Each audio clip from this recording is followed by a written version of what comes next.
Sir నమస్కారం sir. నమస్తే అండి. సార్ సంపాదించుకోవడానికి 100 మార్గాలు లేకుంటే బతకడానికి 100 మార్గాలని పెద్దలు చెప్తూ ఉంటారు సార్. సో, ఆ రకంగా హైదరాబాద్‌కి చెందిన ఒక ఇద్దరు దంపతులు సంపాదించుకోవడానికి ఒక వినూత్నమైన మార్గాన్ని ఎంచుకున్నారు. ఇప్పుడు అది ఆ మార్గం వాళ్ళని కటకటాల్లోకైతే తీసుకెళ్ళిందని చెప్పుకోవాలి. అంటే తమ నగ్న వీడియోలని అమ్మేసి దాన్ని సొమ్ము చేసుకునే ప్రయత్నం చేశారు. సో, పోలీసులకు దొరికిపోయారు. ఇప్పుడు జైల్‌లో కూడా అంటే కోర్టులో కూడా పెట్టబోతున్నారు. సో, ఎలా చూడొచ్చంటారు ఈ ఇష్యూని? ఈ విధంగా నగ్న వీడియోలు అమ్ముకోవడం ఏంటి? ఇది కలికాలం అలా మారిపోయిందంటూ కూడా నెటిజన్స్ కామెంట్స్ చేస్తున్నారు. సో, ఇష్యూ గురించి మీరేం చెప్తారు సార్? కలికాలం కాదండి, మార్కెట్ కాలం. అంటే జీవితాలు సంక్షోభంలో ఉన్నమాట వాస్తవమే. వర్చువల్ జీవితాలుగా మారిపోయినాయి. హ్మ్. భ్రమలు కోల్పోయారు అందరూ. అంటే విలువలు లేకపోతే మరొకటి ఇలా రకరకాల అభిప్రాయాలు ఉండేవి ఒకప్పుడు. ఇప్పుడు అవసరం అనేది క్రియేట్ చేసింది మార్కెట్. ఈ అవసరాన్ని తీర్చుకోవడానికి ఏం చేయడానికైనా సిద్ధపడి ఉంది. ఆ మార్గాలు కూడా ఓపెన్ అయిపోయినాయి. ఒకప్పుడు నిరుద్యోగం విపరీతంగా రాజ్యం చేసేది. ఇప్పుడు పని చేయదలుచుకుంటే ఏ పనైనా సరే చేయటానికి సిద్ధపడితే ఆ పని ద్వారా డబ్బులు సంపాదించుకోవడానికి మార్గాలు ఉన్నాయని చెప్పడమే మార్కెట్ ఎకానమీ సక్సెస్. ఒకప్పట్లా లేదు. అభివృద్ధి సంపద సృష్టిస్తున్నాం మేము అని చంద్రబాబు నాయుడు పదే పదే మాట్లాడతాడు. ఇదే సంపద సృష్టించే మార్గం అంటే మీ అవసరాన్ని క్రియేట్ చేసి ఆ అవసరాన్ని తీర్చుకోవటానికి అవకాశాలు కూడా చూపించి తద్వారా ఇక్కడ డబ్బులు జనరేట్ అవుతాయి. ఈ డబ్బులు ఇంకెక్కడో ఖర్చు అవుతాయి. అక్కడ ఖర్చు పెట్టడం కోసం ఇక్కడ సంపాదించడం అనే కార్యక్రమం మొదలవుతుంది. ఈ లింక్ని ఏర్పాటు చేయటం ద్వారా తనను తాను బతికించుకుంటూ ముందుకెళ్తుంది మార్కెట్ వ్యవస్థ. ఈ మార్కెట్ మాయాజాలంలోకి మనిషిని తీసుకెళ్ళి మనిషిని కూడా సరుకుగా మార్చేస్తుంది. ప్రతి మనిషికి ఒక ధర ఉంటుంది. ఆ ధర ప్రకారం వాడు అమ్ముడుపోతూ ఉంటాడు, కొనుగోలుకి గురవుతూ ఉంటాడు. ఏదైనా జరుగుతుంది. అభిప్రాయాలు కొంటారు. అభిప్రాయాలు కొనటము, అభిప్రాయాలని ఇంప్లాంట్ చేయటము, ఇలాంటివి కూడా మనం చూస్తూనే ఉన్నాం. కాబట్టి మార్కెట్ విలువల ప్రకారం మార్కెట్ రాజ్యంలో ఏం జరగాలో అంటే సంసారాలు వర్చువల్గా మారిపోయినాయి, జీవితాలు వర్చువల్గా మారిపోయినాయి అనేటువంటి అంటే ఇప్పుడు ఈ మధ్య కాలంలో వివాహ వ్యవస్థ మీద పెద్దగా భ్రమలు లేవు, ప్రజలకు చాలా వరకు తొలగిపోయినాయి అని మాట్లాడుతున్నారు. ఈ మాట్లాడటానికి ఊతం ఇచ్చేవి ఇలాంటి సంఘటనలు. అలాగే పెద్దగా ఇబ్బంది పడటం లేదు ఎవరు గతంలో లాగా. అంటే ఎవరైనా ఇబ్బంది పెడుతుంటే, తమ నడవడికకి ఇబ్బంది పెడుతుంటే వాళ్ళని అడ్డు తొలగించుకోవడానికి ఏమాత్రం మొహమాట పడటం లేదు. ఈ వార్త వచ్చినటువంటి పేపర్లోనే ఇంకొక వార్త ఉంది కింద. అది రాయలసీమలో జరిగిన ఇన్సిడెంట్. భర్తని అడ్డు తొలగించుకోవడానికి అతను ఏదో హోటల్ బిజినెస్ చేస్తాడు భర్త. ఆ హోటల్ మూసేసి వెనక్కి వచ్చేటప్పుడు ఆయన బయలుదేరాడు. అంటే నేను హోటల్ నుంచి బయలుదేరుతున్నాను, క్లోజ్ చేశాను. తాను తన భార్యకి కమ్యూనికేషన్ ఇచ్చాడు.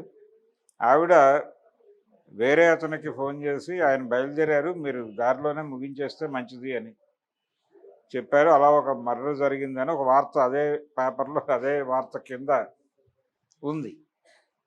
అంటే ఇలాంటి సంఘటనలు అనేకం చూస్తున్నాం. నిన్న మొన్న తల్లిని చంపేసిన కూతురు 10th క్లాసు అని మాట్లాడుకున్నాం. ఇవన్నీ మాట్లాడుకోవడానికి సెంటిమెంట్ బాగానే ఉంటుంది, 10th క్లాస్ కూతురు తల్లిని చంపేసింది అని. కానీ వీళ్ళు ఇలా మారిపోవటానికి రీజన్ ఉంది.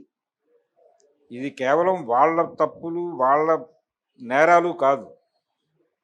వీటిని నేరాలుగా చూడాలా వద్దా అనేది కూడా ఒక ప్రశ్న సమాజం ముందు ఉంది. దీని మీద విస్తృతమైన చర్చ జరగాలి. ఈ రకంగా ప్రవర్తనలు మారిపోవటం వెనకాల వ్యవస్థ కంట్రిబ్యూషన్ ఏమిటి? ఈ వ్యవస్థని కాపాడుతామని కంకణం కట్టుకుని భారతీయ జనతా పార్టీ రూల్ చేస్తోంది. ఈ వ్యవస్థనే కాపాడుతాం, ఈ వ్యవస్థని కాపాడటానికి ఏం చేయడానికైనా సిద్ధమని నిన్న ఫిక్కీ సమావేశంలో చంద్రబాబు నాయుడు గారు తొడలు కొట్టాడు. ఈ వ్యవస్థని కాపాడటమే మా పరమావధి అని చెప్పేసి ఈ మధ్య పదే పదే రేవంత్ రెడ్డి గారు చెప్పుకున్నాడు. రేవంత్ రెడ్డి కంటే మేము ఎఫెక్టివ్గా ఈ వ్యవస్థను కాపాడుతామని కేటీఆర్ గారు మాట్లాడారు. కాబట్టి రాజకీయ నాయకులందరికీ ఇది బాగుంది. అంటే వాళ్ళ లెవెల్లో వాళ్ళకి ఇటువంటి అవసరాలు, వాళ్ళ అవసరాలు తీర్చుకోవడానికి వాళ్ళు ఒక ప్లెయిన్లో ఒక బిజినెస్లో ఉన్నారు. కాబట్టి వాళ్ళు విలువల గురించి మాట్లాడతారు. కానీ ఒక లేమ్యాన్ అంటే వాళ్ళిద్దరూ ఇప్పుడు ఎవరైతే క్రైమ్ చేశారని చెప్తున్నారో వాళ్ళిద్దరికీ ఉన్నటువంటి అవసరాలు తీర్చుకోవడానికి కావలసిన డబ్బు సంపాదించుకోవటానికి ఈ మార్గం మార్కెట్టే అరేంజ్ చేసింది. ఈ అరేంజ్ చేసినటువంటి మార్గంలో డబ్బులు సంపాదించుకుందామా వద్దా అనేది దగ్గర కాంట్ బట్ సిచ్యువేషన్ క్రియేట్ అయినప్పుడు అనివార్యంగా ఆ మార్గంలోకి వెళ్ళిపోదాం, ఏమవుతుందిలే, ఆల్రెడీ అక్కడ ఒక మార్కెట్ క్రియేట్ అయి ఉంది కదా అని ఎంటర్ అయ్యారు వీడు. దీన్ని క్రైమ్ అంటే అసలు దీన్ని అలో చేసినటువంటి ఈ రకమైన ఏర్పాట్లు చేసినటువంటి ఇది కేవలం ఇక్కడ వరకే కాదు. మీరు ఆన్లైన్లోకి వెళ్తే ఆ మధ్య నరేంద్ర మోడీ గారి అధికారంలోకి వచ్చాక అసలు మీకు ఈ పార్న్ సైట్స్ ఏవి కూడా ఇండియాలో ఓపెన్ కావని చెప్పాడు ఆయన. కానీ ఆయన చెప్పిన కాలంలో అప్పటి పేర్లతో అప్పటి లింకులు ఓపెన్ కావడం లేదు, కానీ వేరే లింకులతో ఆ కంటెంట్ సమాజంలో నడుస్తోంది. ఇది కాకుండా ఇది క్రైమ్ అంటున్నారు నిజానికి. ఇంతకంటే దారుణాలు, ఇంకా దారుణాలు చూసాం మనం. ఇంకా దారుణాలు అంటే ఒక దుబాయ్ కాదు, మలేషియాకి ఒక వైఫ్ ఏదో తన ఉపాధి, తన ఉద్యోగం పని మీద మలేషియా వెళ్ళింది ఆవిడ. వెళ్ళి మలేషియా నుంచి ఇండియాలో ఉన్నటువంటి గోదావరి జిల్లాల్లో ఉన్నటువంటి తన భర్తతో ఆవిడ ఒక న్యూట్ కాల్ మాట్లాడింది అక్కడి నుంచి. నిజానికి నువ్వు కూడా వచ్చేస్తే బాగుంటుంది కదా ఇక్కడికి అన్నట్టుగా ఆవిడేదో మాట్లాడుతూ అందులో భాగంగా నడిచింది అది. వాళ్ళిద్దరూ ఇది ప్రపంచానికి తెలియదు అనే భ్రమలో ఉన్నారు ఇద్దరు. పర్సనల్గా మాట్లాడుకుంటున్నాం అనే భ్రమలో మాట్లాడుకున్నటువంటి ఆ వీడియో ఇంకెవరో హ్యాక్ చేశారు. ఆ హ్యాక్ చేసిన వీడియో పార్న్ సైట్స్లోకి వెళ్ళిపోయి వాళ్ళ బంధువుల్లో ఎవరో చూసి దాన్ని వీళ్ళిద్దరికీ నైతికత లేదని మాట్లాడేస్తే ఏమనుకోవాలండి. కాబట్టి ఇలాంటి దారుణాలు రకరకాల పద్ధతుల్లో జరగటానికి ప్లాట్ఫామ్స్ క్రియేట్ చేసింది ఎవడు అంటే ఈ అవసరం ఉంది మనిషికి, ఈ అవసరమే అది.